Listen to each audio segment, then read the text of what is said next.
Welcome to Cinema Express. Hit The Third Case இந்த படத்தோட ரிவ்யூவை பார்க்க போகிறோம். தெலுங்கு ஆடியன்ஸுக்கு ஃபர்ஸ்ட் கேஸ் செகண்ட் கேஸ் ரெண்டையும் வெற்றிகரமாக முடிச்சு கொடுத்துட்டு தேர்ட் கேஸை இன்னும் பிரம்மாண்டமாக எடுத்து கொடுத்துருக்கிறாரு இயக்குனர் சைலேஷ் கோலானு. இங்கே எப்படி லோக்கி யூனிவர்ஸ்க்காக ஒரு பெரிய ஃபேன் பேஸ் வந்து லோகேஷ் கனகராஜ் வந்து கிரியேட் பண்ணி வச்சிருக்காரோ, அதே மாதிரி தெலுங்குல ஹிட் யூனிவர்ஸ் அப்படின்னு சொல்லிட்டு ஒரு பெரிய ஃபேன் பேஸை வந்து கிரியேட் பண்ணியிருக்காரு. அந்த ரெண்டு படங்களும் வந்து ரொம்ப விரும்பி ரசித்து பார்த்தவங்களுக்கு ஹிட் 3 வந்து பார்த்தீங்கன்னா இன்னும் பயங்கர மிரட்டலான ஒரு படமாக அமைஞ்சிருக்கும். தமிழில் வந்து ஃபர்ஸ்ட் டைம் பார்க்க போகிறோம் அப்படின்னா கூட உங்களுக்கு கனெக்ட் பண்ணுறதுக்கு சில விஷயங்கள் மட்டும் நீங்கள் தெரிஞ்சுக்கிட்டா போதும். லைக் ஆல்ரெடி வந்து 2 பார்ட் வந்து இயக்குனர் கொடுத்துருக்காரு. இந்த ரெண்டுமே வந்து பார்த்தீங்கன்னா ஒரு இன்வெஸ்டிகேட் பண்ணக்கூடிய ஒரு க்ரைம் த்ரில்லர் பேட்டர்ன் அப்படிங்கிறத வந்து நீங்கள் தெரிஞ்சுக்கிட்டா போதும். ஸோ அப்போ உங்களுக்கு ஈஸியாக மூவி வந்து கனெக்ட் ஆகிறதுக்கு இன்னும் கொஞ்சம் பெட்டராக இருக்கும். ஸோ இந்த படம் ஹிட் த தேர்ட் கேஸை பொறுத்த வரைக்கும் ரொம்ப சிம்பிளான ஒரு ஸ்டோரி அப்படின்ற மாதிரிலாம் சொல்லிட முடியாது. ரொம்ப அதை எப்படி வந்து ஸ்க்ரீன் பிளேயில் வந்து கொண்டு வந்து எல்லாத்தையும் வந்து தெளிவாக புரிய வச்சாங்க அப்படிங்கிறது தான் வந்து பார்த்திங்கன்னா பெரிய மேஜிக். ஒரே பேட்டர்னில் நடக்கக்கூடிய ஒரு தொடர் மர்டர்ஸ், அது வந்து ஒவ்வொரு ஸ்டேட்லேயும் ஒரே மாதிரி பேட்டர்னில் நடக்குது. ஆனால் அது யார் பண்ணுறாங்க அப்படிங்கிறது எதுவுமே தெரியலை. அப்போ இன்வெஸ்டிகேட் பண்ண வர எஸ்பி அர்ஜுன் சர்க்கார் ஆகிய நானி அந்த கேஸுக்கு பின்னாடி என்ன நடக்குது அப்படிங்கிறத தேடி போகிறாரு. அதை தேடி தேடி தேடி தேடி ஒவ்வொரு நூலாக பிடிச்சிட்டு போகிறப்போ ஃபைனலாக ஒரு பெரிய விஷயம் வந்து அவருக்கு புலப்படுது. அதுக்கு பின்னாடி என்ன நடந்தது, வில்லன்கள்லாம் என்ன ஆனாங்க, அவங்கெல்லாம் யார், எப்படி, எதுக்காக இதெல்லாம் நடந்தது அப்படிங்கிற ஒரு இன்வெஸ்டிகேட்டிவ் க்ரைம் த்ரில்லரை தான் வந்து ஹிட் தேர்ட் கேஸில் வந்து சொல்லியிருக்காங்க. ஜஸ்ட்டு நான் சிம்பிளாக வந்து இந்த ஸ்டோரியோட நாட் மட்டும்தான் சொன்னேன். ட்ரெய்லரில் வந்து அவங்க சொல்லி கொடுத்த ஒரு விஷயத்தை தான் வந்து நான் வந்து உங்களுக்கு சொல்லியிருக்கேன். பட் நீங்கள் படத்தில் போய் பார்க்குறப்ப நீங்கள் நினச்சி பார்க்க முடியாத அளவிற்கு நிறைய ட்விஸ்ட் அண்ட் டர்ன்ஸ் வந்து இந்த படத்தில் இருக்குது. அது எல்லாமே வந்து பார்த்திங்கன்னா ரொம்ப மேஜிக்கலாக ஒர்க் அவுட் ஆகிருக்கு. ஸோ கம்மிங் டு ஹீரோ நானி, இந்த படத்தை பொறுத்த வரைக்கும் வந்து பார்த்திங்கன்னா எனக்கு ரொம்ப ஆச்சரியமாக வந்து நானி படுறாரு. ஏன்னா ஃப்ரம் த பிகினிங்லேருந்து எண்டு வரைக்கும் இந்த ஸ்டோரியை வந்து எவ்வளவு தூரம் தன்னுடைய தோளில் தூக்கிட்டு போக முடியும் அப்படிங்கிறத ரொம்ப பொறுப்பை உணர்ந்து செயல்படுறாரு. சில நேரங்களில் வந்து நம்மளே இங்கேருந்து நம்ம ஆடியன்ஸ் அப்படிங்கிறத மறந்து எப்படியாவது அதை அவர் சால்வ் பண்ணிடணும், இது எப்படியாவது ஜெயிச்சிடணும் அப்படின்னு இங்கேருந்து சொல்லணும் அப்படிங்கிற மாதிரி ஒரு சிச்சுவேஷனுக்கு நம்மளை கொண்டு வந்துடுறாரு அப்படின்னு தான் சொல்லணும். தெலுங்கு சினிமாவை பொறுத்த வரைக்கும் ஒவ்வொரு ஹீரோவுக்கும் ஒரு பேட்டர்ன் இருக்குது. உதாரணத்துக்கு பாலகிருஷ்ணாவுடைய படங்களுக்கு ஒரு பேட்டர்ன் வச்சுருக்காரு, மகேஷ் பாபுவோடைய படங்களுக்கு ஒரு பேட்டர்ன் வச்சிருக்காரு. ஆனால் தெலுங்கு சினிமாவுடைய எந்த பேட்டர்ன் டெம்ப்ளேட்டுமே இல்லாத ஒரு ஹீரோன்னு பார்த்தீங்கன்னா நிச்சயமாக நானியை சொல்லலாம். அதனால தான் அவருக்கு இங்கேயும் மட்டும் இல்லை, தமிழ்நாட்டில் ஏகப்பட்ட ஃபேன் பேஸ் இருக்காங்க. கேரளா, கர்நாடகான்னு சொல்லிட்டு எல்லா ஸ்டேட்லேயுமே நானி தனக்குன்னு ஒரு சினிமா பேட்டர்னை உருவாக்கி அதில் வந்து சக்ஸஸ்ஃபுல்லாக தொடர்ந்து கன்சிக்யூட்டிவாக வந்து பார்த்திங்கன்னா ஹிட்டும் வந்து கொடுத்துக்கிட்டு இருக்கிறார். ஸோ இந்த படத்தை பொறுத்த வரைக்கும் அவரை வந்து நிச்சயமாக வந்து ஏன் இப்படி பண்ணாருங்கிற மாதிரி ஒரு கேள்வி கூட நம்மளால் கேட்க முடியாத அளவிற்கு அவர் வந்து எல்லாத்தையுமே வந்து கேரி பண்ணியிருக்காருன்னு சொல்லணும். So coming to heroine Srinidhi Shetty, அவங்களுடைய ரோல் வந்து பார்த்திங்கன்னா ஸ்டார்டிங்கில் வந்து சும்மா ஜஸ்ட் லைக் ஹீரோயின் தான் அப்படி வந்துட்டு போயிடுவாங்களோ அப்படிங்கிற மாதிரி ஒரு தாட் இருந்தது. பட் அங்கேயும் வந்து டைரக்டர் வந்து ஒரு பெரிய ட்விஸ்ட்டு கொடுத்துட்டு அவங்களுக்கும் வந்து இந்த படத்தில் வந்து நிறைய பெர்ஃபார்ம் பண்ணுறதுக்கான ரூல்ஸ் வந்து கொடுத்துருக்காரு. ஸோ முக்கியமாக அடுத்ததாக வந்து இந்த வில்லன் கேரக்டரில் பிரதீக் பாபர் பற்றி சொல்லணும் அப்படின்னு பார்த்தீங்கன்னா பாலிவுட்டில் நிறைய படங்கள் பண்ணியிருக்காரு. நிறைய வெப் சீரிஸில் வந்து அவர் ரொம்ப பிரபலம். குறிப்பாக சொல்லணும் அப்படின்னா 4 More Shots Pleaseலாம் வந்து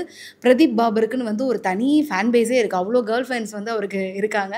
ஸோ இங்கே இந்த படத்தில் வந்து இந்த கேரக்டருக்குன்னு அளவெடுத்து செஞ்சு அப்படியே டெய்லர்கிட்ட கொடுத்து பர்ஃபெக்ட் ஃபிட்டிங்கில் வந்து ஒரு ட்ரெஸ்ஸு வந்து தச்சு போட்டால் எப்படி இருக்கும், அந்த மாதிரி இந்த கேரக்டருக்குனே வந்து தச்சு எடுத்த மாதிரி இருக்கார் பிரதீக் பாபர்.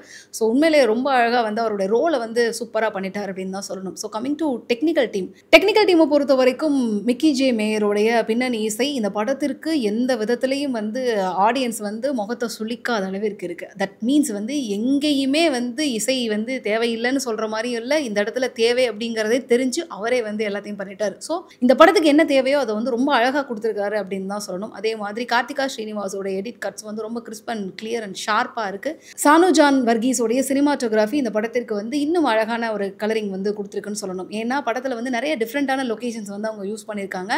அது எல்லாமே வந்து பார்த்திங்கன்னா ரொம்ப ரியலிஸ்டிக்காக பண்ணியிருக்காரு. நிறைய ரியலான பிளேசஸையும் வந்து பார்த்திங்கன்னா அவருடைய கேமரா வந்து ரொம்ப அழகாக வந்து கேப்சர் பண்ணியிருக்கு அப்படின்னு தான் சொல்லணும். So overall technical team and இந்த படத்தில் நடித்த ஒவ்வொரு சின்ன கேரக்டர்ஸும் வந்து பார்த்திங்கன்னா அவங்களுடைய ரோலை வந்து ரொம்ப அழகாக வந்து ஜஸ்டிஃபை பண்ணியிருக்காங்க. இதெல்லாம் தாண்டி ஓவரால் சைலேஷ் கோலானுடைய படங்கள் வந்து பார்த்திங்கன்னா உங்களை வந்து உள்ளே புகுந்து ஒருவேளை நீங்கள் ஒரு இன்வெஸ்டிகேட்டிவ் ஆஃபீஸராக இருந்தீங்க அப்படின்னா உள்ளே வந்து உங்களை யோசிக்க தோணும்ல, இப்போ இவர் தானே இதை பண்ணியிருப்பாரு, அப்போ இவருக்கு இங்கே என்ன வேலை, ஒருவேளை அவராக இருப்பாரோ, ஒருவேளை இவராக இருப்பாரோ அப்படிங்கிற மாதிரி உள்ளே கொண்டு வந்து உங்களையும் சில கேள்விகள்லாம் கேட்க சொல்லும்.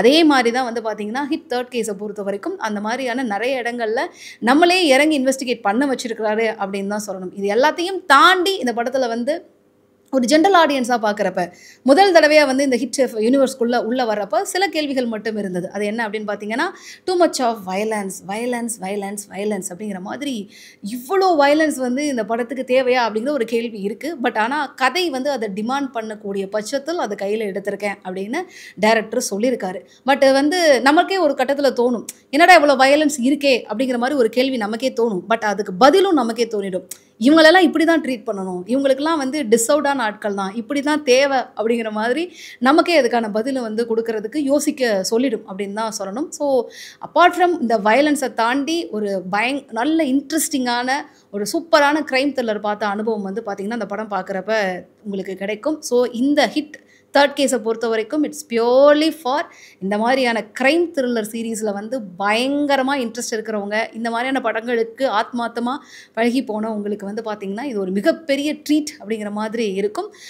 ஜென்ரலாக வந்து ஒரு ஃபேமிலி ஆடியன்ஸு அப்புறம் கிட்ஸ் அந்த மாதிரியான கேட்டகரியில் வர்றவங்களுக்கு டெஃபினட்டாக வந்து இந்த படத்தை வந்து நான் வந்து சஜஸ்ட் பண்ண மாட்டேன். ஏன்னா அவங்களுக்குன்னு வேறு கேட்டகரிஸில் இருக்கக்கூடிய படங்கள்லாம் இந்த வாரத்தில் நிறையா ரிலீஸ் ஆகிருக்கு. ஸோ அவங்களோட ஆப்ஷன் அதுவாக இருக்கட்டும். பட் இந்த மாதிரி க்ரைம் த்ரில்லரில் வந்து எனக்கு செம்ம ஒரு பயங்கர தர்ஸ்ட் இருக்குது அப்படிங்கிற மாதிரியான ஆட்களுக்கு மிக சரியான ஒரு படமாக இந்த தேர்ட் கேஸ் வந்திருக்கு. இல்லை ஃபோர்த்து கேஸுக்கும் வந்து ஒரு லீடு வந்து கொடுத்துருக்காங்க. ஸோ அதை வந்து பண்ண போகிற ஒரு தமிழ் ஆக்டர் யார் அப்படிங்கிறதுக்கான கெமியோவும் வந்து பார்த்திங்கன்னா படத்தில் இருக்குது. ஸோ அந்த எக்ஸ்பீரியன்ஸை வந்து தேட்டரில் போய் பாருங்கள். ஏன்னா இது வரைக்கும் ஹிட் யூனிவர்ஸை வந்து ஆந்திராவில் மட்டும்தான் வந்து அலையாக வீசிட்டு இருந்தது. அது வந்து தமிழ்நாட்டுக்கு வர்றப்ப அது என்ன மாதிரியான அலையாக வந்து வீச போகுது அப்படிங்கிறதுக்கான ஒரு சின்ன இதையும் சர்ப்ரைஸையும் வந்து டைரக்டர் கொடுத்துருக்காரு.